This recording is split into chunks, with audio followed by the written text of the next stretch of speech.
Try again. I just keep doing retakes because I keep starting and it's just crazy, and then I restart it. So I'm going to start it, and then I'm just going to, however it goes, it goes. Hey everybody, this is American Nana, and I'm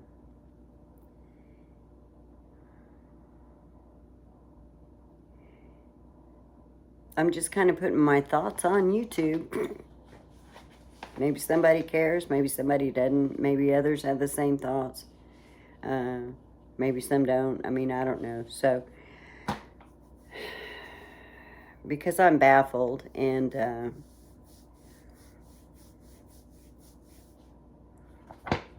people make you think you're crazy. So what I wanted to talk about for just a minute, or just a couple minutes of your time, is after the verdict, and what JHACH's behavior has been. You know, they're just doubling down. They just won't stop, will they? They honestly don't get it. They still don't get it. They won't ever get it.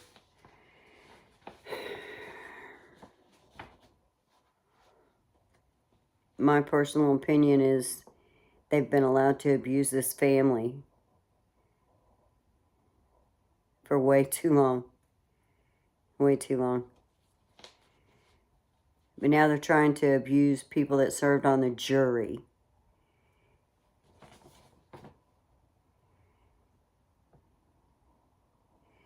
You see, they tried to get rid of juror number 1 once, and it didn't work. And it was at the very end of the trial. And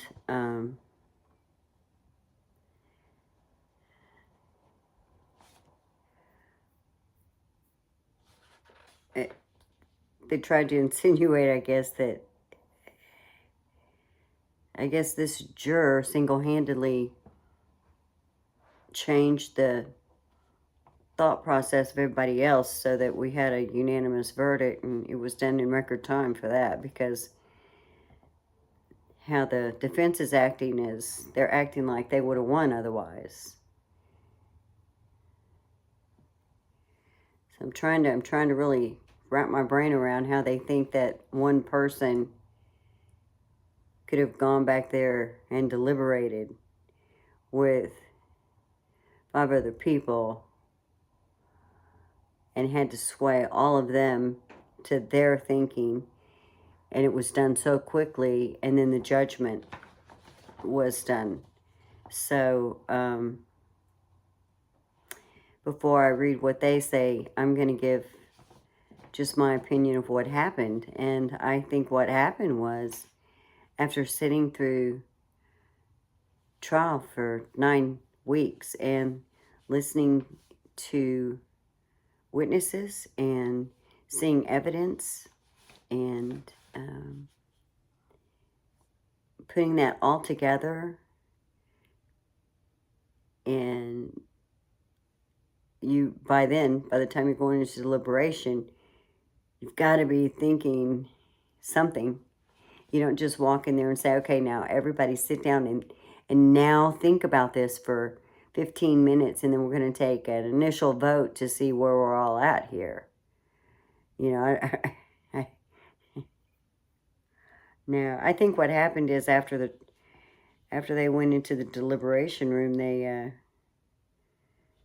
said, let's do an initial vote. They did so, and I think they all agreed. I think that's what happened, Mr. Hunter. Mr. Shapiro.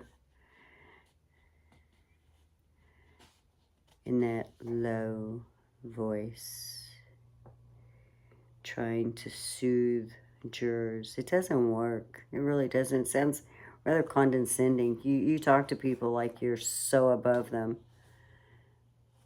You act as though people are beneath you. I'm just giving you my opinion of your body language.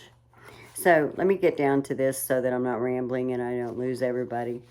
I'm going to ask juror number 1 to forgive me for reading what I'm going to read, and the only reason I'm doing it is because I have a little bit of response, and they've put you in this motion. I'm so sorry.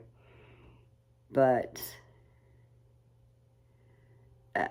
I wish I understood the law that allowed this, to be honest, because it's just amazing.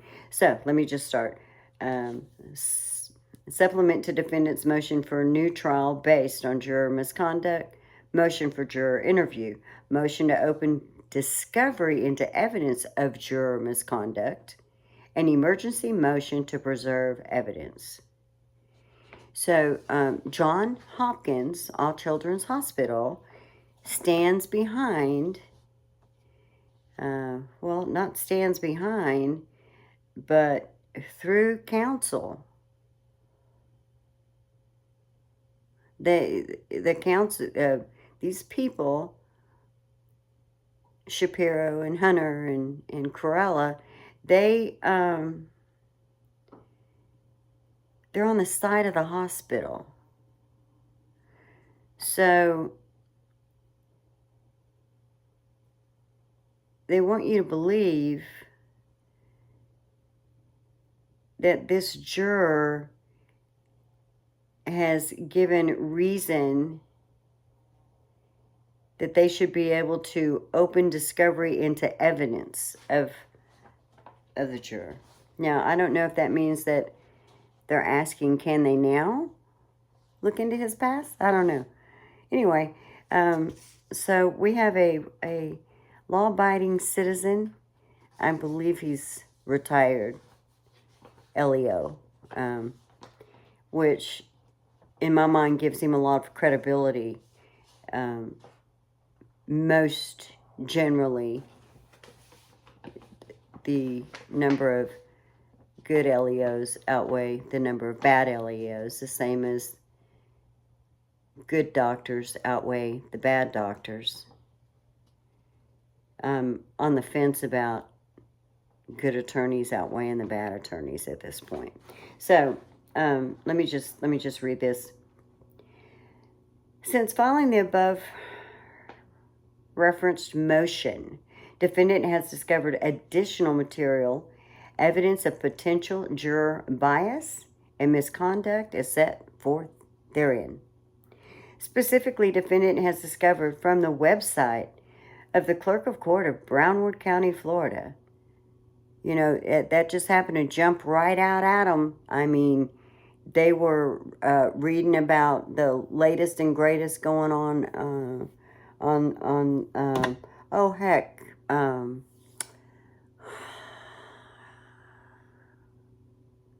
she's doing a tour.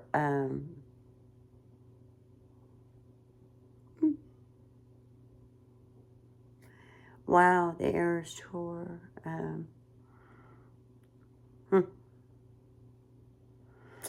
It'll come to me.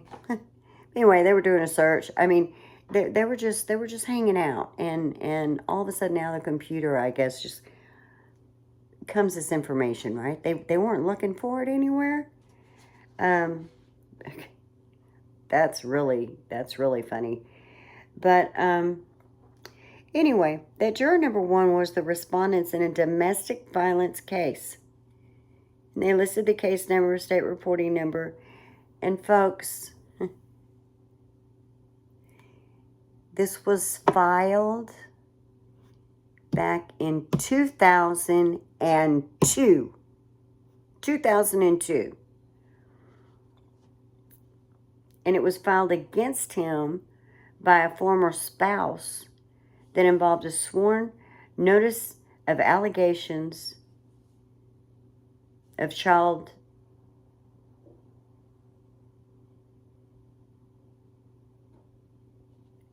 abuse. The content of the underlying filings are not available to the defendant to review.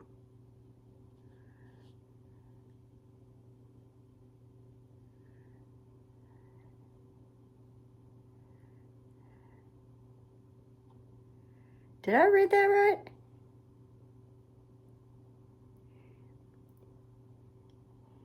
So, Hunter, you think that you should be able to review This from 2002 regarding a juror. Okay, so, however, given the allegations of child abuse, it's reasonable to assume that the Department of Children and Family, DCF, a key player in this present case, may have been involved in the domestic violence proceeding.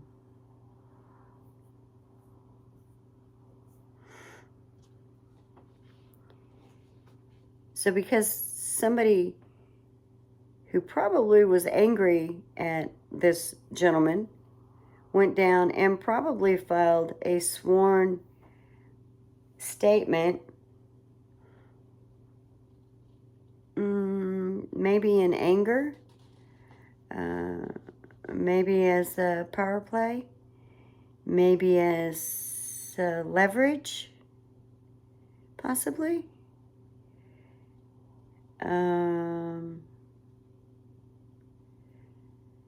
Anyway, what you're doing is you are submitting that juror number 1 should have disclosed this information on the supplemental jury questionnaire during the voir dire or during trial when his potential bias was called into question by evidence presented in the case.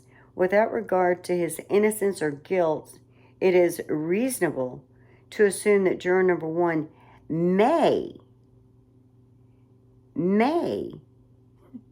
here we go again, they may have harbored ill feelings towards the DCF, or at a minimum, an allegiance in favor of a party accused of suspected child abuse, like the late Beata Kowalski.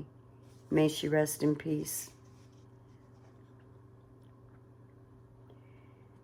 Under the circumstances, the existence of this information in juror number 1's failure to disclose it corroborates defendant's reasonable belief that juror number 1 was inherently biased against DCF and the defendant and harbored an allegiance with Mrs. Kowalski and the plaintiffs, resulting in a verdict motivated by emotion and extra record evidence rather than an objective evaluation of the facts.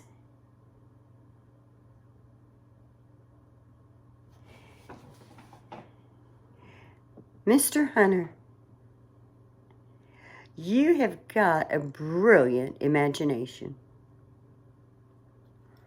Your thought process is a little different than mine. I see this as a gentleman who has given, over 20 years of his life to LEO, right?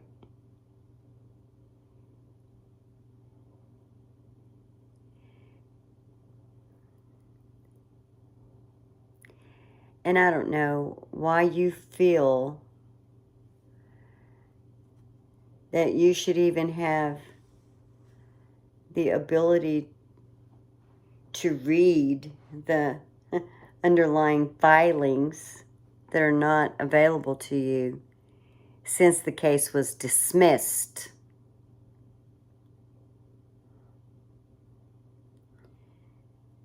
The case against juror number 1 was dismissed.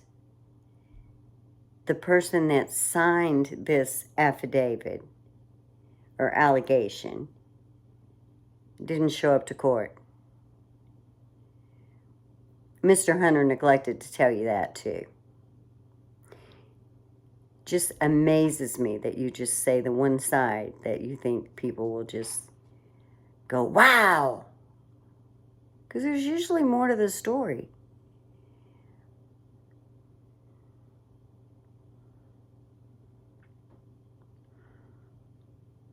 Whatever questions you asked in your voir dire, I have no doubt this gentleman answered them honestly.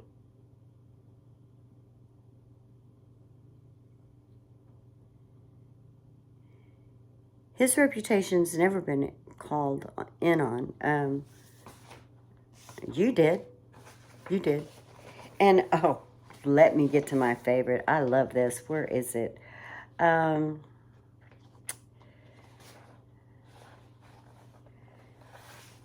This, I just love this. Hold on. Just bear with me. I'm getting there. I'm getting there.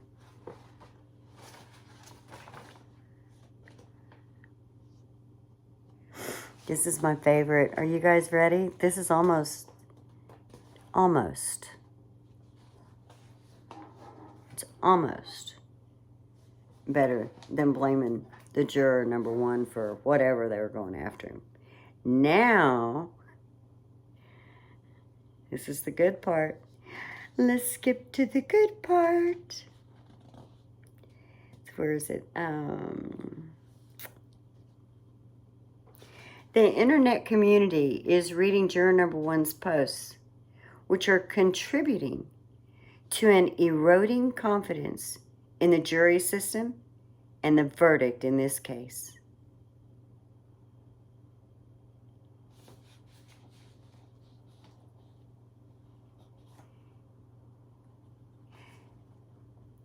Mr. Hunter,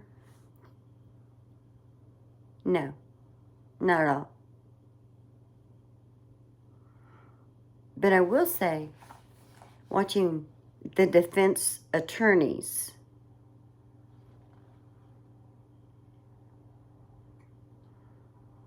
would have, and kind of does erode my confidence in the judicial system. The jury, on the other hand,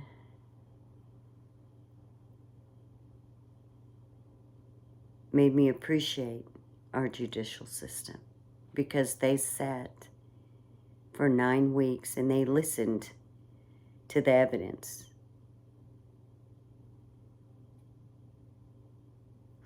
You see, you could not admit to the wrongdoing to this family, to this child. And y'all have also said something about more should have been included in Chapter 39. So I've got another video just on that because Chapter 39, in my opinion, should never have been involved in this case. I don't care who says that you had good cause. Not against the parent. No, not against the parent. The parents were trying to help their child. You were trying to prove their child wasn't sick or the mother was trying to make her sick. They come to you for help. The family made you upset. I say you because whatever doctor or nurse, or if Miss Beatty was there then, or whoever, I mean, they called CPS so fast on this family, your head could spin. So, don't insult our intelligence. Please stop. And if you don't think that the behavior at the defense table would make people dislike attorneys, you need to rewatch the trial. And I never found what Mrs. Shapiro said online. I saw a lot of it after because it's in the filings. I don't go down that cesspool on Reddit. And I don't have a whole lot of opinions on people that do.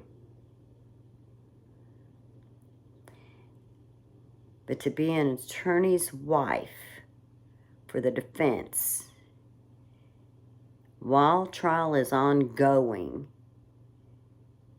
giving her opinion so strongly, it seemed like she was actually trying to sway people from what I read. But I didn't see that during the trial. I didn't look for any of that. I just wanted to listen to the trial. I didn't want to know people's opinions. I wanted to form my own.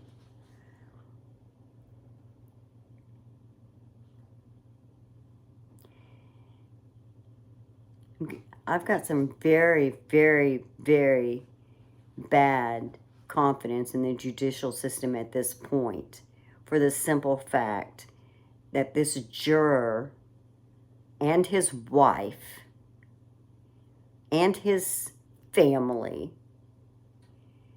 have come under your investigative noses that you have no right to be investigating.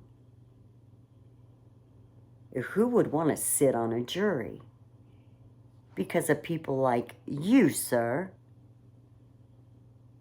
I'm not even sure why I called you sir. I'm probably older than you and probably show a lot more respect for people than you do. But you're wrong. You're just so wrong. Somebody needs to stop you guys. I mean, Johns Hopkins, All Children's Hospital, would rather you keep attacking and abusing innocent people in hopes that eventually you get somewhere where they say, oh, you're right.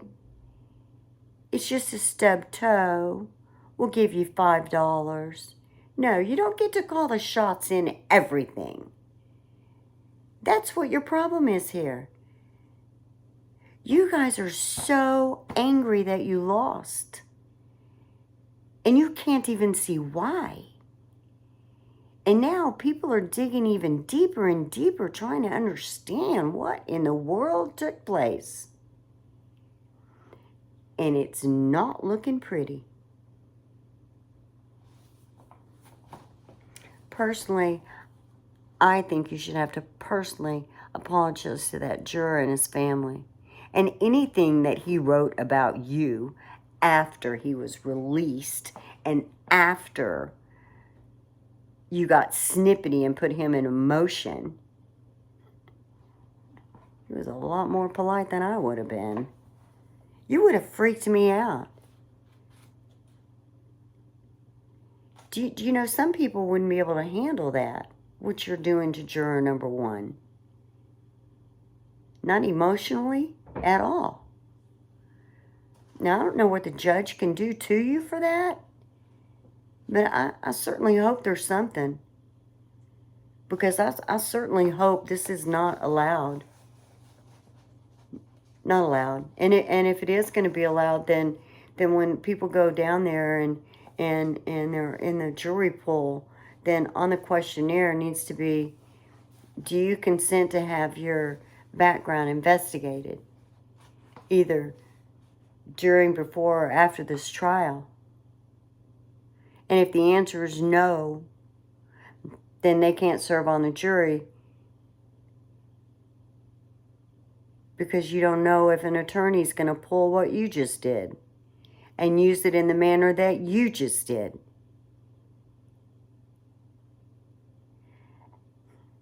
Everything you do keeps making your client look worse and worse.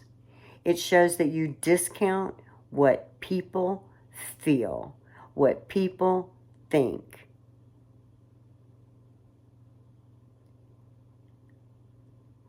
And since you're the spokesperson for the hospital, that means that's how this hospital feels.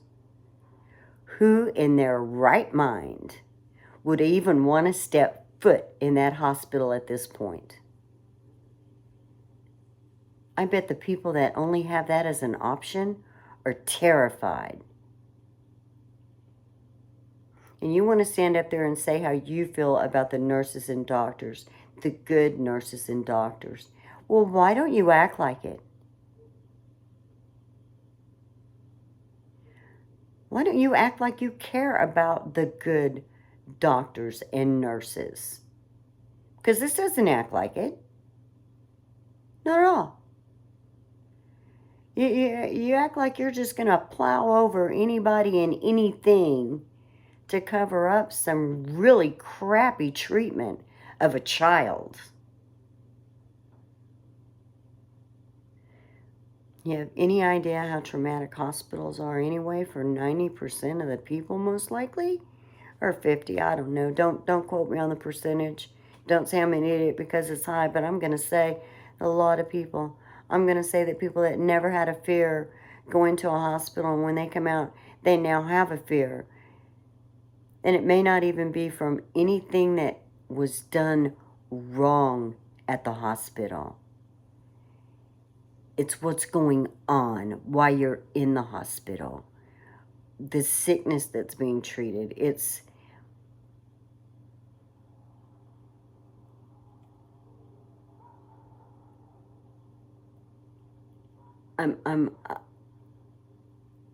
I'm just absolutely gobsmacked with you people. I mean, my husband had to have bypass surgery because his widowmaker was 98% blocked. He's a tough old bird. Had a heart attack, and 2 months later they found it, that it was blocked, that it happened. They went in to do a stent and couldn't do it. Said, oh my God, his widowmaker's blocked, 98%. That was really interesting for me, but I'm not going to get into it. But what I will say, he's a grown man. He's a grandfather. It's traumatic for the patient. Many things are traumatic for the patient.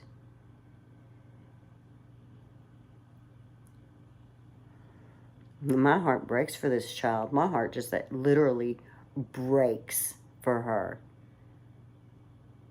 She's growing into a beautiful young woman. But to see what happened to her when she was a little girl, to hear what happened to her when she was a little girl, the trauma of her illness in itself is bad enough. Going through what she went through as a child is bad enough. And what you guys did, you let her go through it alone. Actually, you forced her to go through it alone. The hospital decided. The hospital decided before DCF decided. They just needed DCF to agree with them. That is messed up. And furthermore, you keep talking about how you saved her. I'm trying to figure out how that is, sir. We all know you're appalled that she went to Mexico and had a ketamine coma. You should have saved her before she had to go to Mexico for the ketamine coma, right? But you didn't. But yet you want to say you saved her. So you didn't save her. And what you're doing to juror number 1 should be against the law. You guys need to stop. That's about as short and sweet as I can be. So I hope you have a good day.